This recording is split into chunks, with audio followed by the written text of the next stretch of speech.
हम करेंगे हर मजलूम की हिमायत। अस्सलाम वालेकुम, मैं हूँ हुरैन फातिमा और आप देख रहे हैं हिमायती न्यूज HD चैनल। नजर डालते हैं आज की अहम खबरों पर। भैंस कॉलोनी में डाकुओं की बहादुरी से ताक़ुब, साजिद टालानी ने जुर्रत अवाम के दिल जीत लिए।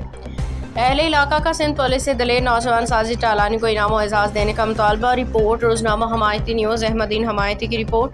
भैंस कॉलोनी 9 नंबर बाजार से होते हुए कच्ची आबादी, बरकात मदीना, फैज़गंज टाउन, पेरानो पुल और कसान मिल रोड तक डाकुओं का सनसनीखेज ताक़ुब करने वाले बहादुर नौजवान साजिद टालानी ने अपनी जुर्रत बहादुरी की नई मिसाल कायम कर दी। इतलात के मुताबिक 29 तारीख को डाकुओं ने एक ताजर से, जो भैंस कॉलोनी से निकला था, मॉडल कॉलोनी से थाने की हदूद में आल्टो कार सवार से 2,60,000 रुपये लूट लिए और आबादी की तरफ फरार हो गए। ज़राए के मुताबिक साजिद टालानी ने अपनी जान की परवाह किए बगैर डाकुओं का मुसलसल पीछा किया। कसान वाली रोड पर पहुंचने के बाद डाकू बहुलहट का शिकार हो गए और निहत्ते साजिद टालानी पर स्ट्रीट फायर कर दे फरार होने में कामयाब हो गए थे। तहम बादशाह अपने मंद के अंजाम को पहुंच गए। वाक़े की CCTV वीडियो भी मंजर-ए-आम पे आ चुकी है, जिसपे वाज़ेह तौर पे देखे जा सकते हैं कि अहले इलाका ने साजिद टालानी से बेखौफ बहादुरी को ज़बरदस्त खिराज तहसीन पेश करते हुए कहा कि ऐसे नौजवान सिंध पुलिस और मुआशरे का सरमाया है, जो अवामी जान माल के तहफ़्फ़ुज़ के लिए अपनी जान खतरे में डाल देते हैं। इलाका मकीनों और ताजरों ने सिंध पुलिस के आला हुकाम से मुतालबा किया साजिद टालानी को खसूसी रिवॉर्ड और एजाज़ से नवाजा जाए, क्योंकि उन्होंने टालानी कौम का सर फख्र से बुलंद किया है।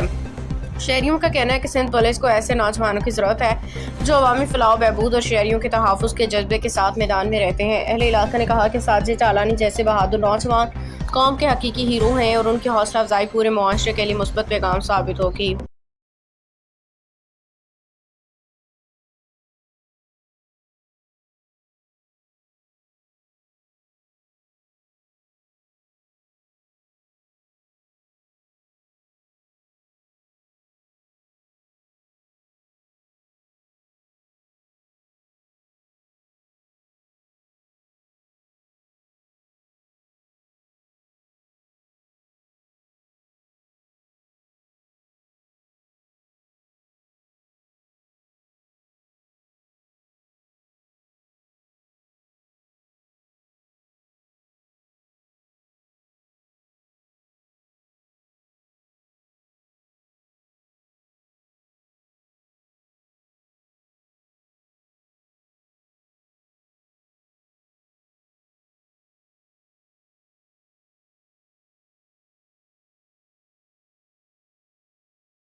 बाखबर रहिए हर जगह हर वक्त, जानिए मुल्की और गैर मुल्की हालात वाकयात यकीन के